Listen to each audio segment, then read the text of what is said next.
この動画はストーリーの途中です。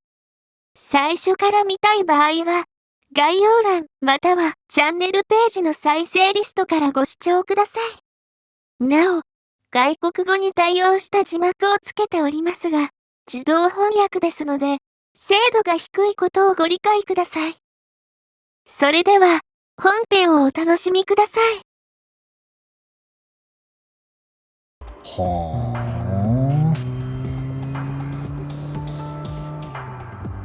美羽とかのはおでこをさすって涙をにじませていた。そこに炭鉱部ができている。車内へ押し込まれた時、したたかに打ちつけてしまったのだ。もともと裏切り者を出したのはお前たちの落ち度だろ。ほほう、黒服。黙りな、ハンス・クルーガー。養父の裏切りを利用する作戦を立てたのはあんたでしょ。学校で習う、文法とかスペルの暗記のようにフィーリングでわからないことはどうも苦手だ。けど英語ならなんとなく理解できる。どうやら彼らは責任のなすりつけ合いをしているらしい。やけに長い髪を結い上げた、外国の女性が黒服の男へ拳銃を突きつけている。ハンスという男もかの同様囚われている立場のようだ。あ、だからあれか。メイドが同時に入ってきたんか。電話と一緒に。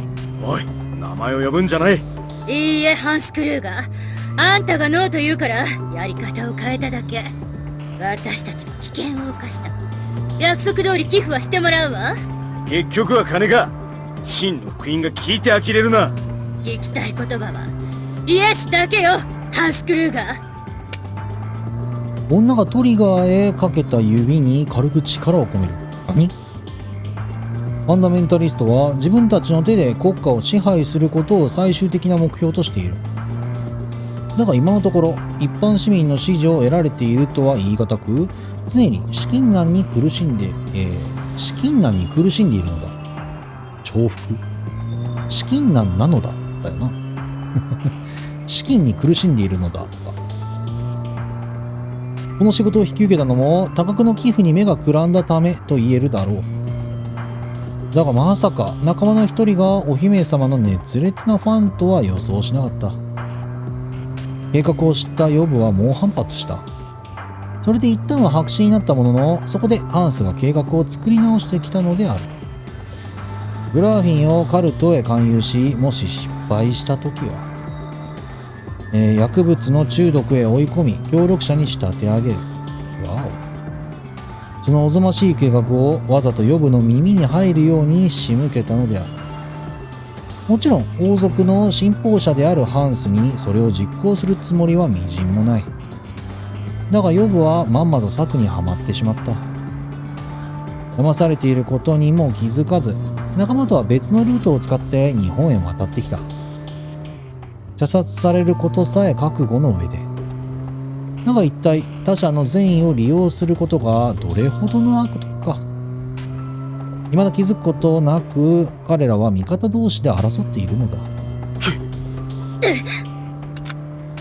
ハンスが観念したのを見て今度はカノへ銃を向けてきた。巻き込んですまないけど、お嬢ちゃんにももうちょっとドライブに付き合ってもらうよ。オーケー？イエスなら首を縦に振りな。こう。オーケー？ボディーランゲージを交えて OK を連呼するあたり、どうやら言葉がわからないと思い込んでいるらしい。彼女は怯えるよりもなんだか申し訳なくなってしまう。だからシートベルトはちゃんと締めた方がいいですよ。英語でそう伝えたつもりだが、なぜかきょとんとされてしまう。発音はおかしかったのだろうか。カノにもそこまでの自信はない。今通り過ぎたけど、この先通行止めって標識が出てました。何を言ってるのこの子。いや、今のは本当だ。俺は日本の漢字も読める。慌てて運転手に指示して道を折れさせる。その間にカノはマイペースにシートベルトを締めていた。誘拐のあれしとるのはやめてよ、ちょっと。何をやっているのあなた。日本では法律で後部座席もシートベルトを締める決まりなんです。車両による誘拐から逃れるには赤信号で止まった隙を狙うのが一番手っ取り早い。カルタの女性もそれを警戒して銃を突きつけているのだ。なのにシートベルトなどしたらいざという時車を捨て逃げ出せないだろう。誘拐されてること理解しているの？前方にパトカーが見えていた。そんなに慌ててまた道を折れる。そんなにシートベルトをした方がいいよ。そうすれば今もパトカーの脇をすり抜けられたかもしれません。だからそこでまた通行止めの看板に出くわしハンドルを切る羽目になる。何かがおかしい。めっちゃ誘われとるやん。誘拐犯たちも気づき始めていた。あれ、うまく伝わってないのかな。シートベルトを。黙りな。眉間へ銃を突きつけられる。カノはなんだか困り果てた気持ちになってしまう。どう言えばいいのかな。そう、私には守護天使様がついてるんです。昔いろいろあったせいで私は多分運を使い果たしちゃったんです。だからよくトラブルに巻き込まれるんですけど、一度も深刻なことにはならなかったんです。一度もですよ。なぜなら私には守護天使様がついてるから。こら前を見なさい。またしても通行止めの標識。どんどん締められてるよね。範囲を狭められてるよね。囲い込まれてる。ハンドルが切られ再び開けた道へ出てくる。嘘だ、神様、そのバカな。見覚えのある道。最初にカノをさらったはずの通学路へ戻っていたのだ。あと守護天使様はね、本当は優しいんだけどものすごく優しいってほどじゃないんです。むしろ怒るとすっごく怖くて。あなたは一体何の話をしているの？まさか現代に真の福音を知らせる私たちに天罰が下るとでも言いたいのか？落ち着いてください。だから結論から言うとですね、シートベルトを締めた方がいいんです。突如凄まじい振動が起きて車が跳ねた。は？あっさりとコントロールを失う。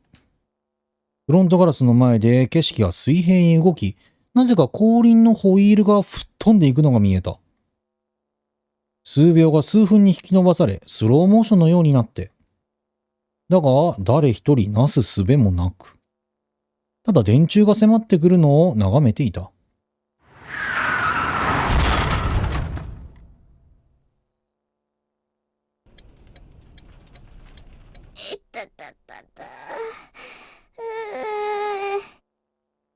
ハノは学生カバンでしっかりと後頭部を守っていた。だが前に座っていた二人はエアバッグが開ききる前にフロントガラスで頭突きをしてしまったらしい。おう。シートベルトをしていなかったせいだ。しまったな。こんなことになるんだったらもっと真面目に英語の勉強しとくべきだったかな。ハンス。よかった。大丈夫。はあ。ハンスと呼ばれた男はかろうじて意識があったらしい。だが目を覚ますや否やいきなりカルトの持っていた拳銃を奪い取ったのだ。そのまま女性の後頭部へ向かって引き金を引く。だがギリギリでカノが手首を掴んでいた。だがマズルから噴き出した火の粉をもろに浴びたらしく、必死に手を服にこすりつけている。とにかくダメですからね。殺さなくても警察の人を呼べば。うるさい。ハンス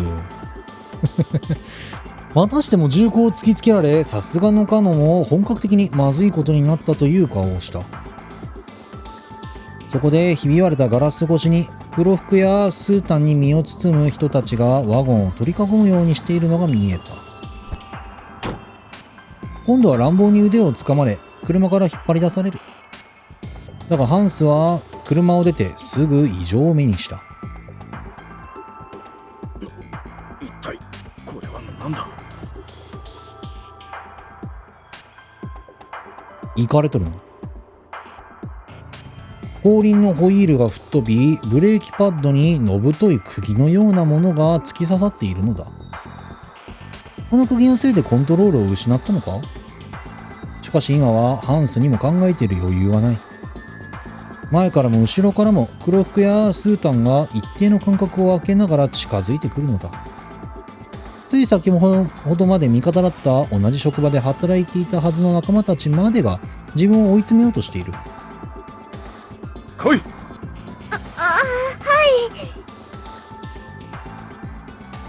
他に逃げ場もなく校内へ入り込む。幸いすでに授業が始まっているのか生徒の姿は見えなかった。くそ俺はもうおしまいだ。ごめんなさいをした方がいいと思いますけど。うるさい。ハンスは上着で隠しながら背中に銃を突きつけていた。昔は良かった。俺たちの国は変わってしまったんだ。初めての女王が即位して古くからの伝統が崩れちまった。それからもう何もかもダメになった。よその国がどうだろうと俺たちはそれでうまくやっていたのに。女王になると何か良くないんですか？女王陛下は悪くない。俺は陛下を尊敬している。ここへ正面から他の黒服たちが回り込んでくるのが見えた。もちろん後ろからも慎重に間合いを詰めながらスータンたちも迫ってくる。こっちだ。だが腕を引っ張られるまでもなくカノは階段の方へ向かっていた。じゃあ女王様に反旗を翻すつもりはないんですよね？当然だ。だが市民たちまで陛下の真似をし始めたのだ。いろんなことがどんどん外国の真似になって、俺のような古い人間はなんだか居場所がなくなっていくようだった。それでも市民たちは仕方がない。無知で無力なのだからな。だが王だけは苦々しくても強くあってほしかったのだ。女に選んでほしくはなかった。また正面へ回り込まれ階段を登らされる。意図的に追い込まれていると分かっていても他に逃げ場がなかった。もうこの上は屋上ですけど大丈夫ですか？黙れ女が指図するな。王になる男には自分の女くらい自分で選んでほしかった。女に選ばれるだけの王なんて第三王女が皇太子を選ぶなどそもそも順序がおかしいのだ。だから俺は悪くない。同じ思いの者は他にもいる。だからここまでできたのにみんなして裏切りやがって。知らぬ顔で俺を追い詰めようと。そう、あの方だってきっとこんな俺だけが責任を取らされるのか。ついに屋上まで追い詰められる。もう逃げ場はない。くそ畜生。やっぱり私には難しい話はあんまり分かってあげられないかな。そうだ、ペトロの話をしましょう。何？まるでいいことを思いついたとばかりに言われ一瞬毒気を抜かれてしまう。ペトロは使徒の一人だから、エルでもメシアでもなくて普通の人間なんです。イエスがゴルゴダの丘で貼り付けにされた時、ペトロは恐ろしさに負けてイエスのことなんか知らないと言って裏切ってしまうんだよ。さらに晩年ローマ帝国で布教をした時、今度はカトリックそのものが皇帝ネロによって激しく弾圧されてしまうんです。一方的に言いがかりをつけられて、罪のない信徒たちがたくさん投獄されて、ただ処刑の日を待つしかなくて、その時もやっぱりペトロは恐ろしくなって逃げ出しちゃうの。けどね、道の向こうから亡くなったはずのイエスがやってくるのを見て、びっくりして問いかけるんだよ。主よ、どこへ行かれるのですか？イエスは、お前が去るのなら、私がローマへ行き、民衆のためにもう一度貼り付けにされよう。わずかにカノが遠くを見るようになった。ペトロは思い直して、ローマへ戻っちゃうんだ。執念深いネロが、使徒のペテロを決して許すはずがないって知っていたはずなのに。過ぎ去った戻れない日へ思いを馳せるように顔を曇らせる。けどそれは本当にわずかな間だった。彼は裏切って逃げた。でも、二度は逃げなかったんだ。彼女は、憂いを含みながらもまっすぐな目をしていた。きっと人間だから、誰でも間違いをするんだよ。自分の気持ちを分かってほしいと願うし、他にも同じ間違いをしてる人を見つけて安心しちゃうものなんだ。けどそれでも、二度は逃げちゃいけないんだと思う。何が言いたい？ペトロが見たイエスは、多分、ペトロの心の中のイエスなんだよ。自分自身の良心の姿だったんだ。彼も、最後の最後は、自分自身の良心に従ったんだよ。ハンスにも分かっている。彼女が何を言いたいかもう分かっている。きっと自首しろという意味なのだ。ごめんなさい、塩。その方がいいと思うな。女が、くそ、俺はそこへついに黒服たちが追いついてくる。スータンを着た教会関係者の中には、葵の姿もあった。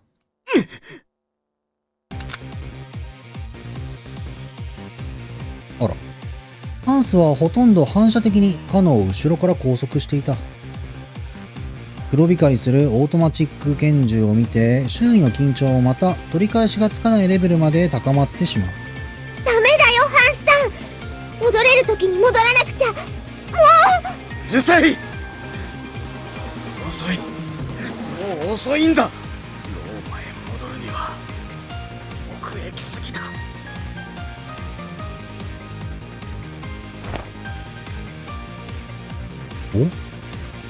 カズラを乱暴に脱ぎ捨てるや、鮮やかな色彩がバサリと、風をはらんで宙に舞った。邪魔にならないようにネクタイをほどき、メガネもしまっておく。俺は早足に進みながら反対側に立つ校舎の屋上を睨みつけていた。こちら側の屋上からも人払いは済んでいるね。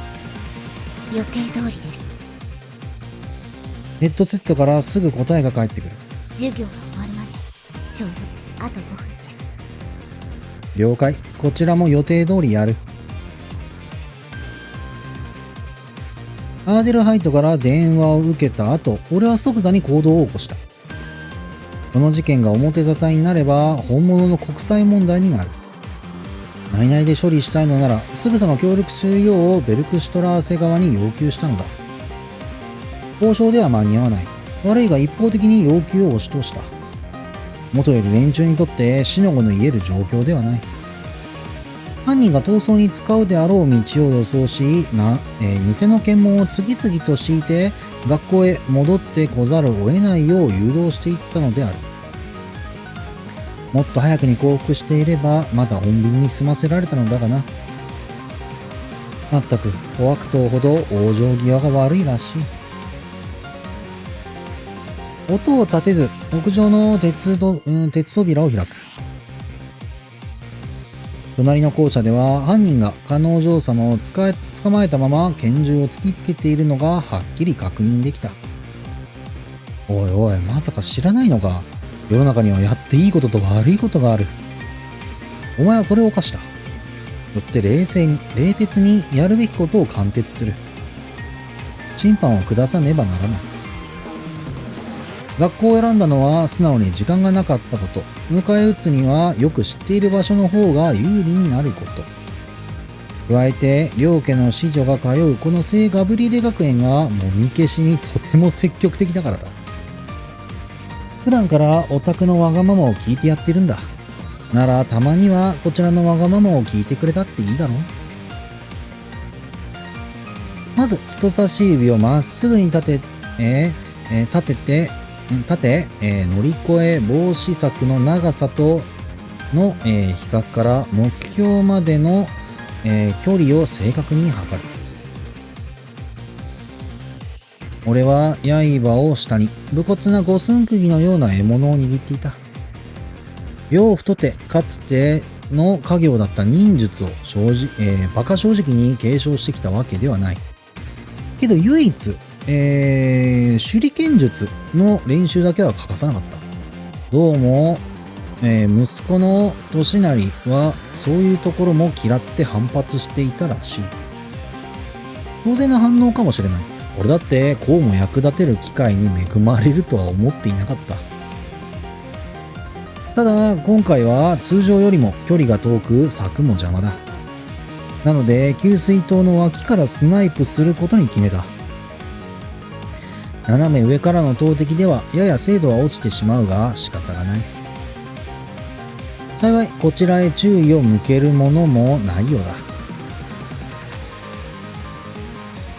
同じ遠距離武器でもやや鉄砲はドリル状の回転を加えることで飛距離を伸ばす。だが棒手裏剣は、縦に垂直回転を加える。ほん。命中するときちょうど正面から空竹割りに叩き込めるのがベストとされていた。その分扱いが難しく実戦向きではないとされる。それでも達人が使えば直接手で突き刺すよりはるかに強烈な威力を発揮するよう設計された武器なのだ。普通は流派によっておよそ 5,6 剣ごとに1回転するようトレーニングする。だが養父はそれより強い回転をかけている。威力を出すには当然、飛翔速度も重要になる。スピードガンで測ったわけではないがおよその到達時間は、逆算して俺でも時速100キロ程度なら出せる。プロ野球選手のストレートがだいたい130キロくらいだが、これから投げるのは鉄の塊だ。ただ特殊な回転を加える関係上、目標にちょうど切っ先が当たるように投げるには正確に距離を測らなくてはならない。なので自分の指の長さはもちろん校内にある目立つものの長さはあらかじめ計測してあった。よって校内では必中。葵さんにはそう説明してあるが、実際の自信は半々といったところか。怪我で済ませられるか、ぶち殺してしまうかのだ。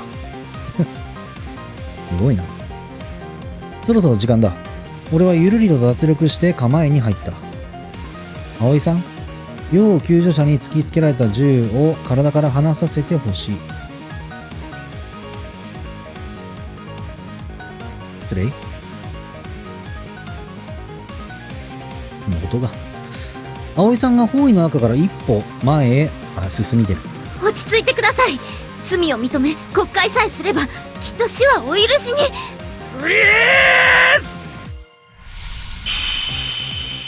犯人の声を聞き終わるよりも早く俺は大きく踏み込んでいた。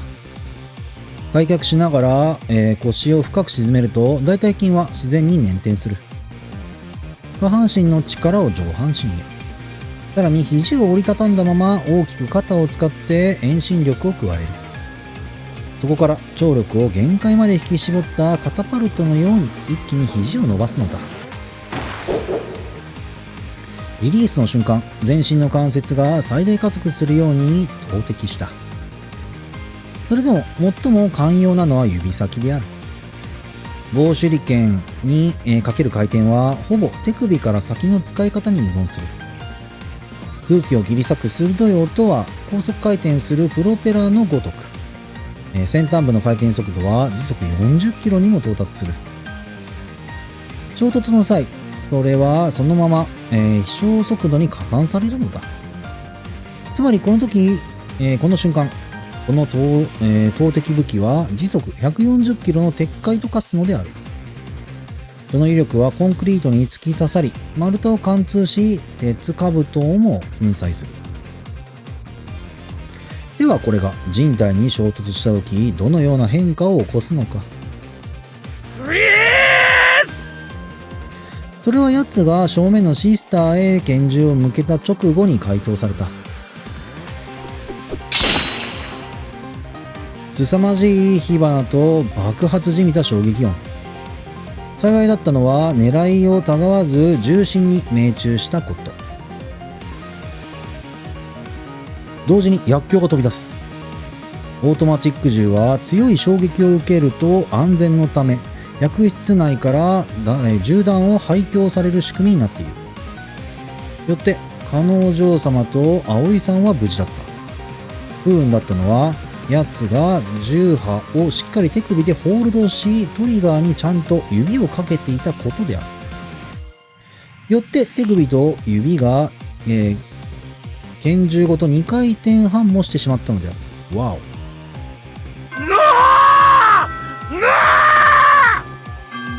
派手な悲鳴が上がるものの、おそらく一般生徒の耳には届かなかったろう。修行の鐘と重なってかき消されたのだ。同時に白いハットまでが飛び立ち、青い空へと溶けていく。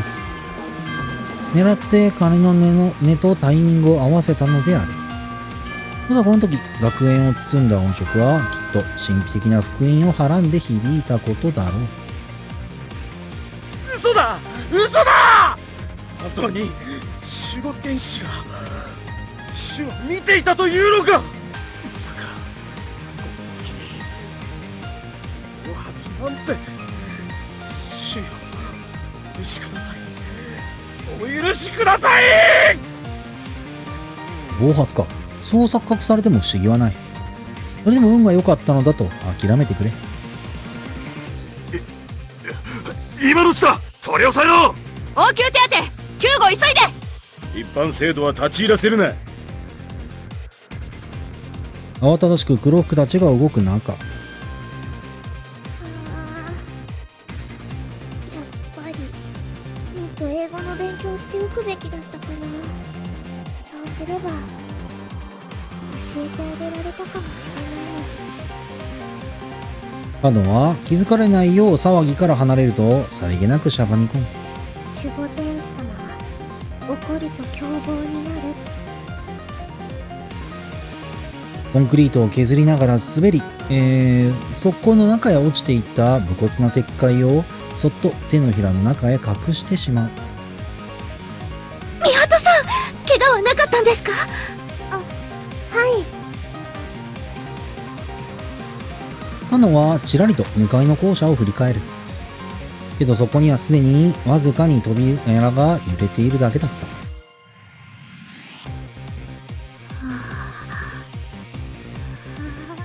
だがそのすぐ下の階、カノを心配してやってきたアーデルハイトは従者に引き止められているところだった。